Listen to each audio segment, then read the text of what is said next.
हे स्वामिनाथ करुणाकर दीनबन्धो श्रीपार्वती सुमुख पंकज पद्मबन्धो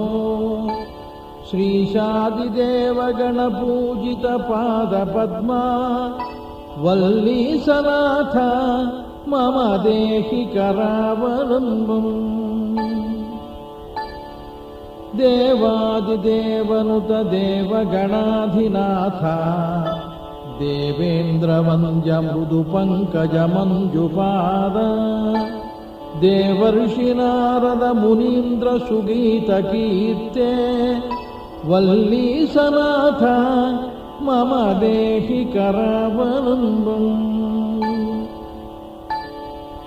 नित्यान्नदान निरताखिल रोगहारिन् तस्मात् प्रदान परिपूरित भक्तकाम स्तुत्यागम प्रणववाच्य निजस्वरूपा वल्लीसनाथ मम देहि करावलम्बम् क्रौञ्जासुरेन्द्र परिखण्डन शक्तिशूला पाशादिशस्त्र परिमण्डित दिव्यपाणे श्रीकुण्डलीश धृततुण्ड शिखीन्द्रवाहा वल्लीसनाथ मम देहि करावलम्बम् देवादिदेव रथमण्डल मध्यवेद्या देवेन्द्रपीठनगरं दृढचापहस्तम् शूरं निहत्य सुरकोटिभिरीड्यमाना वल्लीसनाथ मम देहि करावलम्बम् हारादिरत्नमणियुक्त किरीटहारा केयूरकुण्डललसत्कवचाभिरामा हे वीरतारक जयामर बृन्दवन्द्या वल्लीसनाथ मम देहि करावलम्बम्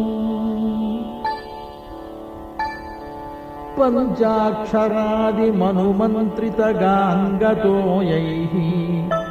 पञ्चामृतैः प्रमुदितेन्द्रमुखैर्मुनीन्द्रैः पट्टाभिषिक्त हरियुक्त परासनाथ वल्लीसनाथ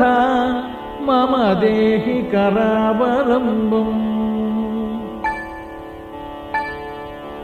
श्रीकार्तिकेय करुणामृतपूर्णदृष्ट्या